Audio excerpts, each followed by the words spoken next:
Hello Pisces, Sun, Moon, Rising and Venus Signs. Kamusta kayo? Sana po ay nasa mabuti kayong kalagayan. Welcome back po sa Star Tarot. Kung bago kayo rito, welcome din kayo. Thank you for your support. I truly appreciate it. God bless you all, Pisces.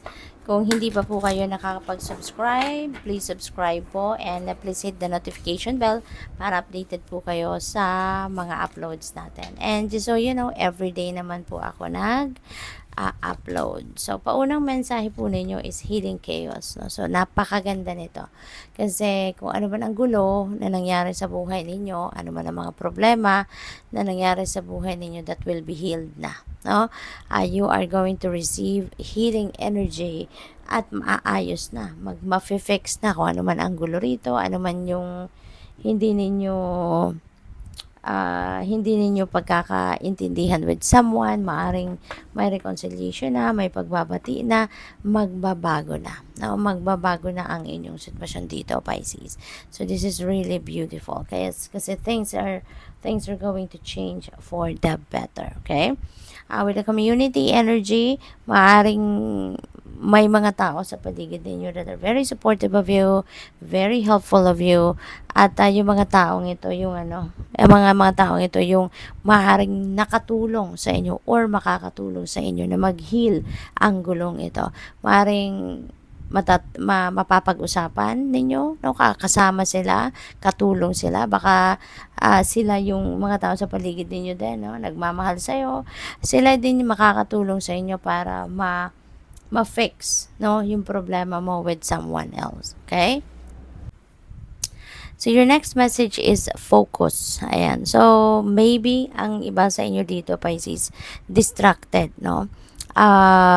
Maaari na meron kayong, there are some areas of life dito na distracted kayo, merong ibang bagay siguro na ginagawa kayo rather than doing the things that you need to do.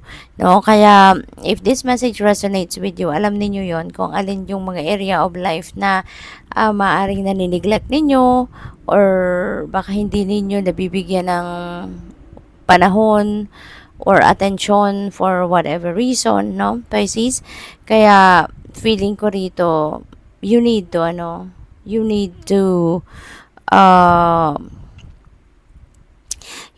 bring your focus and attention to what it is. No, depende. Pwedeng sa relationship, pwedeng pamilya, pwedeng career, negosyo. So, depende sa inyong sitwasyon. Kayo lang ang makakapagsabi nun kung ano yung mga area of life na hindi na ninyo nabibigyan ng panahon sa ngayon. And your next message is power. Ayan. So, you may need to reclaim your power. No? Baka dahil sa distractions na to, kumbaga kinukuha na kung anumang mga bagay na to, sitwasyon na to, yung kapangyarihan ninyo over yourself, 'di ba? At sumusunod kayo sa kung ano man ang mga sinasabi siguro ng iba kasi maaari may mga taong nag-iimpluwensya sa inyo rito, no? About kung ano-anong mga bagay na hindi naman necessary, na hindi naman yun ang kailangan or hindi naman yun ang dapat, no? So, tingnan natin kung ano pa ang mga mensahe para sa'yo. And by the way, maraming salamat po, Pisces, doon sa mga nagsisend ng super thanks. Maraming salamat for sending me donation. God bless you more. At saka sa mga hindi nag-skip ng ads, maraming salamat po for your time and for your support. We have smoky quartz, let it go. Ayan. Anything and everything that doesn't serve your highest good must go. Okay? So, just let them go. Kung ano man ito, hindi na to nakakatulong sa iyo, hindi na to bigay ng positibong epekto sa buhay ninyo, just let them go. Okay? Kasi it's just taking so much room sa inyo. At feeling ko rito, kaya kayo iniimbitahan dito na i-let go nyo na kahit ano pa man yan. Kasi baka may parating. 'Di ba? Kasi papaano nga naman kayo bibigyan, no? Papaano papasok ang mga bagong bagay, sitwasyon or tao sa buhay ninyo if punong-puno kayo, 'di ba? If if you are handful, kumbaga. Kaya kung ang nagpapapuno naman, nagpapasikip na ng buhay ninyo, ng sarili ninyo is yung mga bagay, sitwasyon, or tao na hindi naman nagsiserve ng best interest ninyo, hindi naman nagsiserve ng highest good ninyo, ay tanggalin nyo na yan. No? Tanggalin nyo na para makapag-welcome na kayo ng mas positibo, mas magagandang bagay, experiences, and tao na makakasupport at makakatulong sa inyo. We have amethyst, trust your intuition. Sa lahat ng ito, no? Sa lahat ng mga desisyon na gagawin ninyo, sa lahat ng mga gagawin ninyong mga bagay-bagay, pagtiwalaan ninyo yung inyong intuition, okay? Trust your intuition kasi ito yung 24/7 ninyong gabay. Ito yung makakatulong sa iyo, no? Para magawa mo yung mga bagay na dapat ninyong gawin ng tama, at this will lead you, no, to the right path, lalo-lalo na kung ang iba sa inyo ay naguguluhan.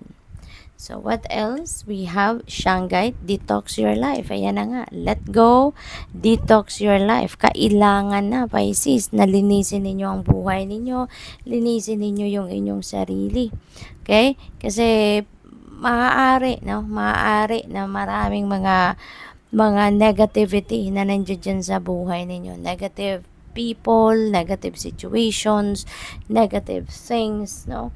Maaaring lahat na yan, nandiyan dyan sa buhay ninyo.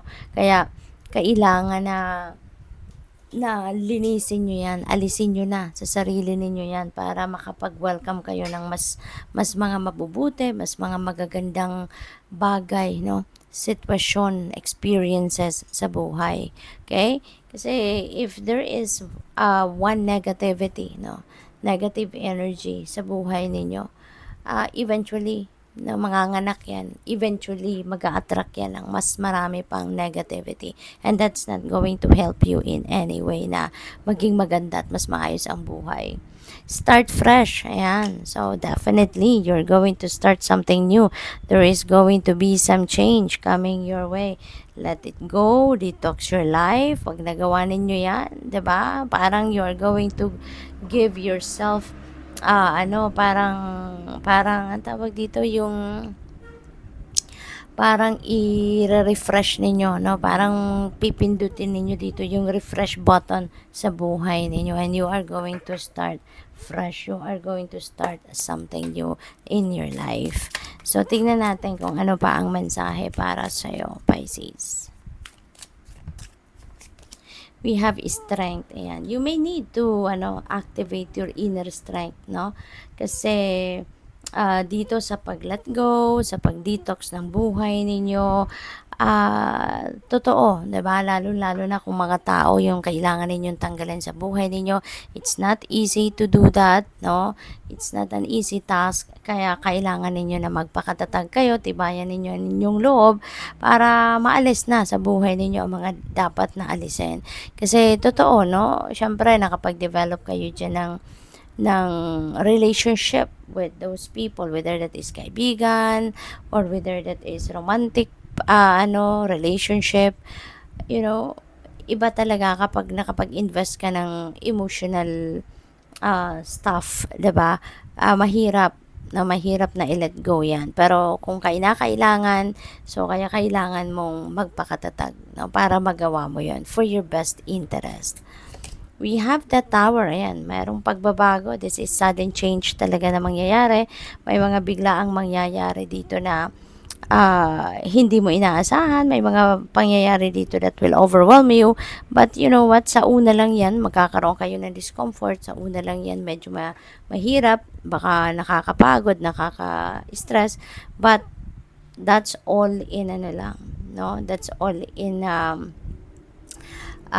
sa una lang, no? Sa una lang yan. And eventually, you will be able to adjust, lalo-lalo na kung mapunta ka na doon sa sitwasyon na dapat mong mapuntahan, and things are going to be all right, no? As in, magpapasalamat ka na dinala ka ng universe sa ganong sitwasyon.